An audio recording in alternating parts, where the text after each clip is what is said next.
Washington Post and New York Times that the FBI has been conducting surveillance of mainstream protest groups concerned about animal rights and the environment. The FBI says it is merely trying to find information about violent extremists who have caused property damage. But the story has ignited a huge debate about how far our government should go. Today, FBI documents first given to the New York Times and Washington Post and now on the American Civil Liberties Union website show PETA is under FBI investigation.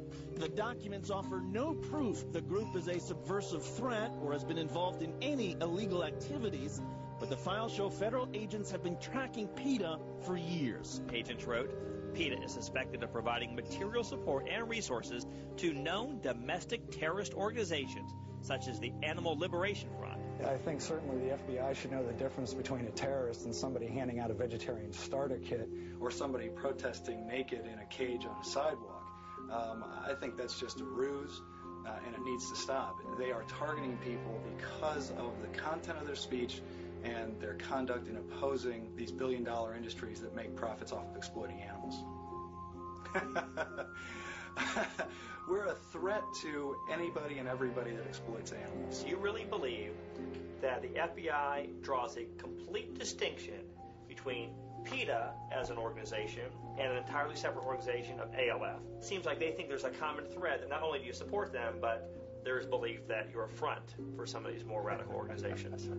Of course, it's absurd. And there's no connection. There's no there. Like I said, we've gone through this for the better part of 2 decades. PETA's gone through 2 IRS audits. The most recent one just concluded in May of 2005, and we've been given a clean bill of health. PETA's an entirely lawful organization, and it's just time for this kind of thing to stop. There is no connection, period. Anyone who says they're with the ALF or working for the ALF, they're either stupid or they're lying, because everything the ALF does, by definition, is illegal.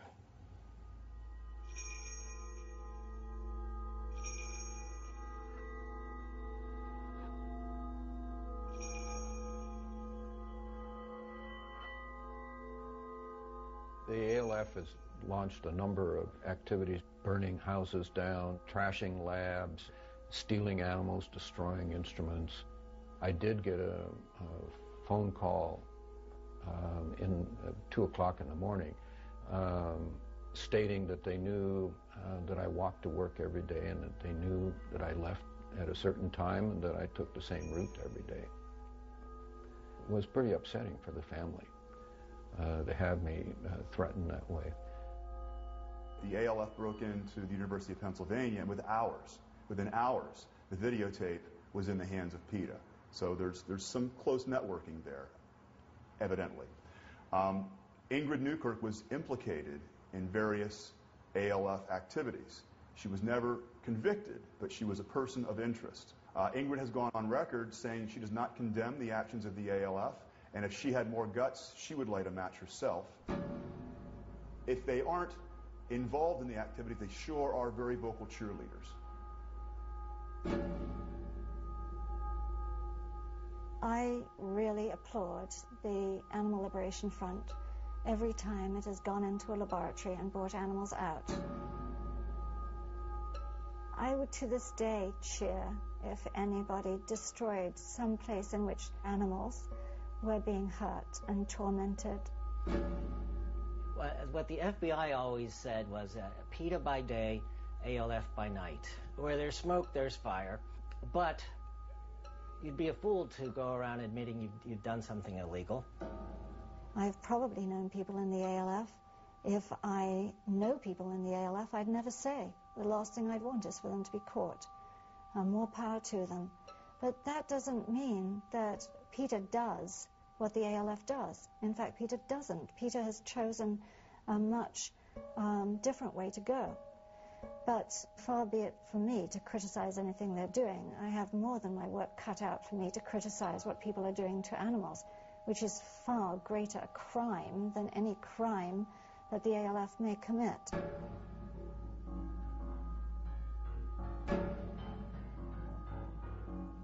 We can never win these battles by harassing an individual or threatening harm. Never. That retards our progress. It's tactically idiotic because it hands a strategic opportunity to our opponents. We're demanding ethical consistency in the way that people live their lives, and then if we're not pursuing that in our own tactics, how does that get reconciled? Once you move into the domain of intimidation or illegal conduct beyond civil disobedience, you're going into a dangerous pile of quicksand. But PETA says it doesn't do that, and I understand. yeah. I understand. It's just, but they don't condemn. Yeah. They don't condemn that. Yeah, and they should.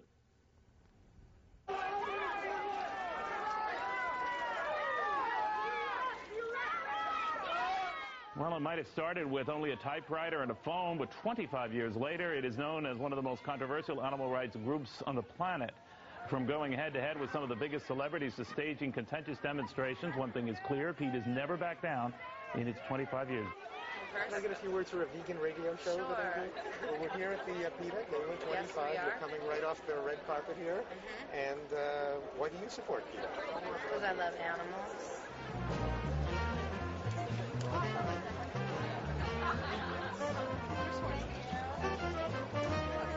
You're in the middle. Am I?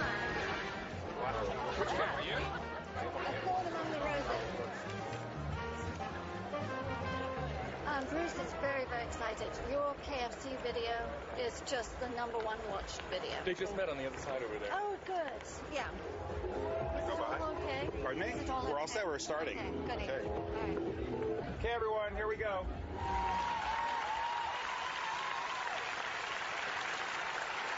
When I was asked to co-host this evening, I said yes under one condition, that I be allowed to say a few words about a remarkable woman I've come to know and admire. Because let's face it, without Ingrid, none of us would be here this evening. To her staff of 300, Ingrid is an inspiration. To the animals, she is their voice, their liberator, their hope.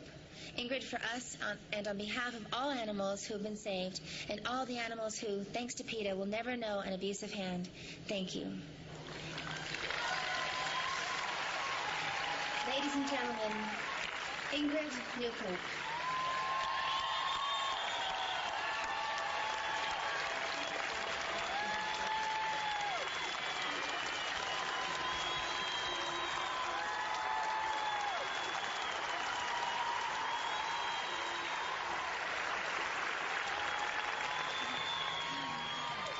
Thank you very much. That was most unexpected. And as I will say, it is undeserved because I could do nothing without all of you. And that's the God's honest truth. For animals in laboratories and slaughterhouses, every day is a tragedy. They have nothing but their skins and their lives. And yet there are people who want to take even those from them. PETA's job is to be their fearless defender. And because so many of you care, we can be that. But it's still a pittance. One day we will all have to look back on our lives and take account of what we've done. I ask you to join me in taking a vow tonight that you will join us at PETA in doing more than you have ever done before, just to bring animals a little joy and to move heaven and earth to stop their suffering. Thank you so much. Good night.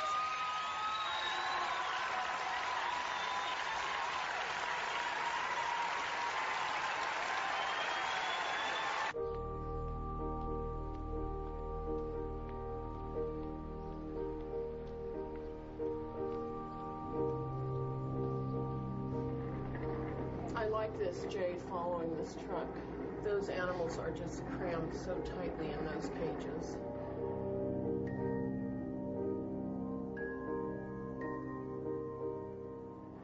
Look at them panting. God, and this is in June when it was cooler.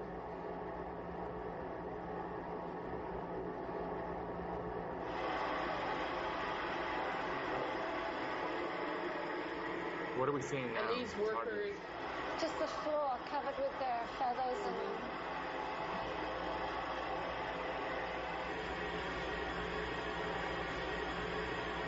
this shackling process.